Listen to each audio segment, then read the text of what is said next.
सूरज, आज फिर से तुझे देर हो गई। साहब जी, वह बस 5 मिनट ही देर हुआ है। 5 मिनट ही हुआ है? अच्छा तो ठीक है, अब तू शाम को पूरे 1 घंटा लेट जाएगा। तेरे 5 मिनट का हिसाब 1 घंटा से वसूला जाएगा। अच्छा चल जा, जल्दी से सारे काम निपटा, बहुत सारा काम पड़ा है।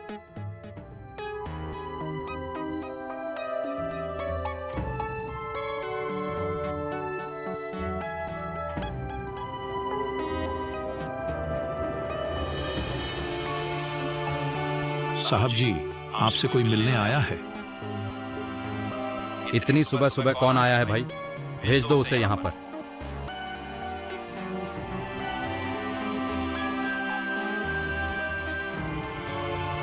सेठ जी, वह मुझे कुछ पैसे उधार चाहिए थे।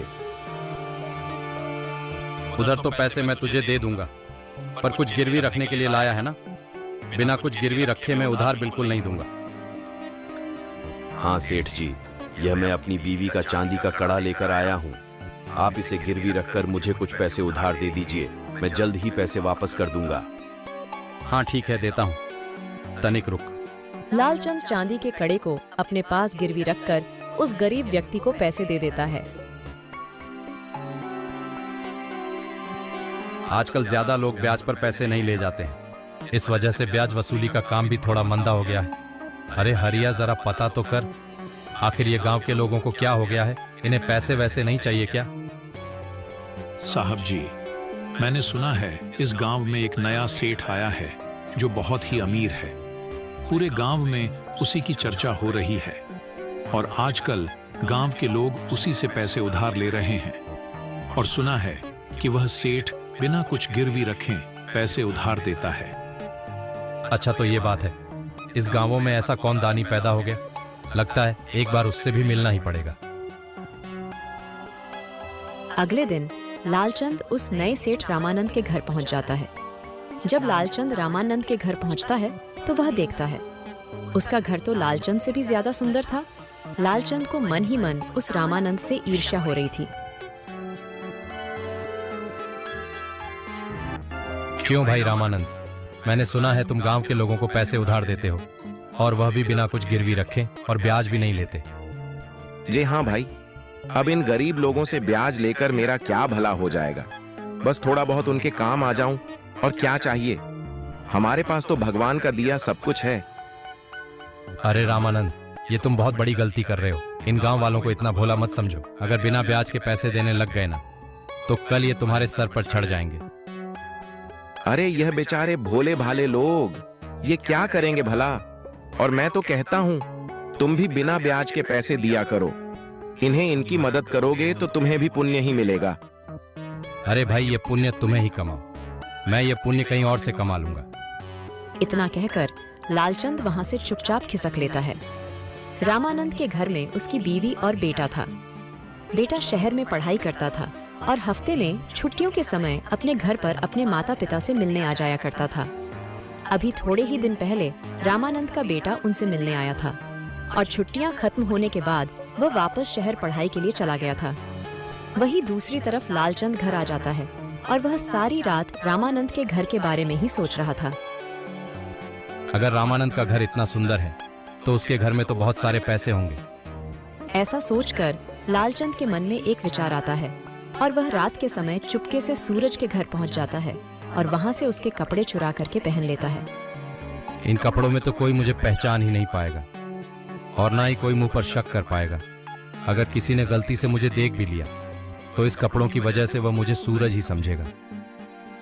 ऐसा सोचकर लालचंद चुपके से रामानंद के घर पहुंच जाता है और उसकी तिजोरी में से पैसे और जेवर चुराकर वहां से भाग जाता है। सुबह जब रामानंद की आंख खुलती है तो उसके घर में कोहराम मच जाता है।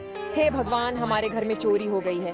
न जाने कौन कमबख्त रात को चोरी से आयो और घर का सारा पैसा और गहना चोरी कर ले गयो। थोड़ी देर में रामानंद के घर पर पुलिस भी आ जाती है और रामानंद उनको सारी बात बताता है। पुलिस गांव के लोगों से पूछताछ करती है, मगर पूछता से कोई फायदा नहीं होता। किसी को कुछ पता नहीं होता। एक हफ्ते बाद जब पुलिस वापस रामानंद के घर आती है तो वह बताती है, जे अभी तक हमें कोई सबूत बरामद नहीं हुआ है कि आखिरकार किसने चोरी की। लेकिन आप चिंता मत कीजिए, हम जल्द ही चोरों का पता लगा लेंगे कि आखिर आपके घर में चोरी करने की हिम्मत किसने की। तभी पुलिस की नजर रामानंद के घर में लगे सीसीटीवी कैमरे पर जाती है और वह रामानंद से पूछता है, ये क्या है? अरे ये तो सीसीटीवी कैमरा है। वह मेरा बेटा अजय है ना, उसी ने अभी 2 हफ्ते पहले ही हमारे घर में यह कैमरा लगाया था। कह रहा था शहरों में बहुत कैमरे लगाए जाते हैं, इसीलिए हम भी अपने घर में कैमरे लगाएंगे। हम इस कैमरे की मदद से उस चोर को पकड़ सकते हैं, क्योंकि आपके घर में चोरी तो 1 हफ्ते पहले ही हुई है और कैमरे का सेटलमेंट आपके घर में 2 हफ्ते पहले हुआ है ना, तो इसमें वह चोर पक्का दिख जाएगा। पुलिस कैमरे में देखती है कि कोई आदमी पीला रंग का कुर्ता और सफेद कलर की धोती पहने घर में घुस रहा है और सारा पैसा जेवर लेकर चुपके से निकल जाता है। जब उस कपड़े की तलाश होती है तो पता चलता है कि वह कपड़ा एक सूरज नाम के व्यक्ति का है। पुलिस सूरज के घर में पहुंच जाती है और सूरज को पकड़ लेती है। क्यों रे, तूने रामानंद के घर में चोरी की? तेरी इतनी हिम्मत? नहीं साहब जी, आप यह क्या कह रहे हैं? मैंने चोरी नहीं की। अच्छा, तूने चोरी नहीं की तो 1 हफ्ते पहले तू रामानंद के घर में क्यों घुसा था? आधी रात को सीसीटीवी कैमरे में तेरी पूरी पिक्चर रिकॉर्ड हो गई है, कैसे तू उनके घर में घुसा और कैसे तू सारे पैसे और जेवर चुरा कर भाग गया। अब जल्दी बता कि तूने सारे चुराए हुए जेवर और पैसे कहाँ रखे हैं? पर सर जी, मेरे पास तो कोई पैसे और जेवर नहीं है। मैं सच कह रहा हूँ, मैंने कोई चोरी नहीं की। तू ऐसे सच नहीं बोलेगा। ले चलो इसे हवालात में। जब ये हवालात में कुछ दिन सड़ेगा तो वही ये सारे सच उगलेगा। पुलिस सूरज को पकड़कर हवालात में बंद कर देती है। उधर दूसरी तरफ सूरज की पत्नी और माता पिता बहुत परेशान थे। उन्हें यह समझ नहीं आ रहा था कि अचानक से यह क्या हो गया।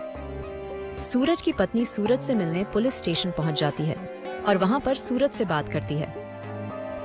जी मुझे पता है आपने यह चोरी नहीं की, आप ऐसा कर ही नहीं सकते, लेकिन एक बार मैं आपसे सुनना चाहती हूँ। सरला, मैं सच कह रहा हूँ, मैंने चोरी नहीं की है। तुम्हारी कसम, मैंने चोरी नहीं की। सरला सूरज की बातों को सोचते हुए पुलिस स्टेशन से बाहर आ जाती है। अगर वह कह रहे हैं कि उन्होंने चोरी नहीं की तो उन्हें चोरी नहीं की होगी, तो फिर यह पुलिस क्यों कह रही है कि कमरे में सूरज को चोरी करते हुए देखा? मुझे एक बार उसे सीसीटीवी कैमरे को देखना ही होगा। सूरज की पत्नी रामानंद के घर पर जाती है और एक बार उनसे फिर से सीसीटीवी कैमरा देखने की मांग करती है। रामानंद भला इंसान था, वह उसकी इस बात की सहमति जताते हुए सीसीटीवी कैमरा दिखा देता है। सीसीटीवी कैमरे में सूरज की पत्नी तुरंत पहचान जाती है कि कपड़े तो सूरज के ही है, पर यह इंसान सूरज नहीं है। सरला एक बार और फिर से सीसीटीवी कैमरे को ध्यान से देखती है। तभी सरला की नजर उस व्यक्ति के हाथ पर जाती है जिसने एक सोने की घड़ी पहन रखी थी। सरला कुछ सोचती है। साहब जी, मैं पूरे विश्वास के साथ कह सकती हूँ कि यह कपड़े मेरे पति की ही है, लेकिन इन कपड़ों में जो इंसान है वह मेरा पति नहीं है। किसी ने उनके कपड़े पहनकर यह चोरी की है। मैं उनकी पत्नी हूँ, उनके भाव चाल सब अच्छे से पहचानती हूँ। किसी ने उन्हें फंसाने की कोशिश की है।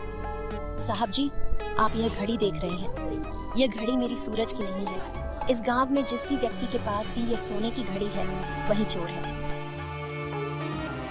सरला, अगर ऐसा है तो तुम्हें यह साबित करना होगा कि कैमरे में जो व्यक्ति दिख रहा है वह तुम्हारा पति सूरज नहीं बल्कि कोई और है। सरला कुछ सोचती है। जहाँ तक सवाल है हमारे गांव में रहने वाले आम लोगों का, तो उनकी इतनी अच्छी आमदनी नहीं है कि वह सोने की घड़ी खरीद सके। हमारे गांव में यह सोने की घड़ी या तो जमींदार जी के पास होगी या फिर हमारे गांव के सेठ जी के पास। और हमारे गांव में जो जमींदार है वह आजकल काम के सिलसिले में दूसरे गांव में गए हैं। तो गांव में बचे सेठ लालचंद, हाँ वह 1 नंबर का लालची आदमी है। जरूर इसके पीछे उसी का हाथ होगा।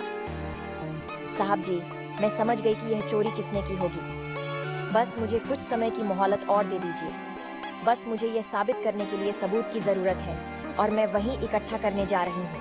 इतना कहकर सरला लालचंद के घर पहुंच जाती है और वहां पर जब उसकी नजर लालचंद के हाथ पर पड़ती है तो उसने देखा कि लालचंद ने वही सोने की घड़ी पहन रखी थी जो सीसीटीवी कैमरे के आदमी ने पहन रखी थी।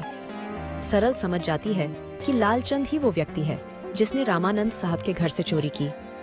सरला को देख लालचंद उससे पूछता है, तुम यहाँ क्यों आई हो? अब तुम्हें क्या चाहिए? तुम्हारा पति तो चोर निकला, तुम भी यहाँ पर चोरी करने आई हो क्या? सरला कुछ सोचती है। अगर मैं यहाँ से कुछ बिना बोले चली गई तो इस लालचंद को मुझ पर शक हो जाएगा। मुझे कुछ ना कुछ तो बहाना बनाना ही होगा कि मैं यहाँ क्यों आई हूँ। वह साहब जी, मुझे काम चाहिए था, कृपया आप मुझे थोड़े दिन के लिए काम पर रख लें। नहीं, मैं तुझे यहाँ पर नहीं रख सकता। तेरे पति ने चोरी की है, तू भी चोरी कर लेगी कुछ ना कुछ। मेरे घर से जा, चली जा। बस फिर क्या था, सरला तो यही सुनने का इंतजार कर रही थी कि लालचंद अपने आप ही उसे अपने यहाँ से भगा दे। सरला निराश होने का नाटक करके चुपचाप वहाँ से चली जाती है और सरला पुलिस स्टेशन पहुँच जाती है। वहाँ पर वह सारी बात पुलिस को बता देती है। पुलिस लालचंद के घर पहुँच जाती है और वह देखती है कि लालचंद ने वही घड़ी पहन रखी थी जो सीसीटीवी कैमरे के चोर ने पहनी थी। पुलिस भी सब समझ जाती है और लालचंद को पकड़ कर ले जाती है। रामानंद भी पुलिस स्टेशन पर पहुंच जाता है। पुलिस लालचंद को पकड़कर जेल में बंद कर देती है और सूरज को जेल से रिहा कर देती है। अरे सूरज बेटा, मुझे माफ करना, मैं भी धोखा खा गया। मुझे भी यही लगा कि तुमने ही मेरे घर में चोरी की होगी, पर तुम्हारी पत्नी की तो दाद देनी होगी। उसे तुम पर बिल्कुल शक नहीं था। वह शुरू से ही कह रही थी मेरे पति ने चोरी नहीं की। ऐसी पत्नी किस्मत वालों को मिलती है। अच्छा, मुझे तुमसे एक बात कहनी थी।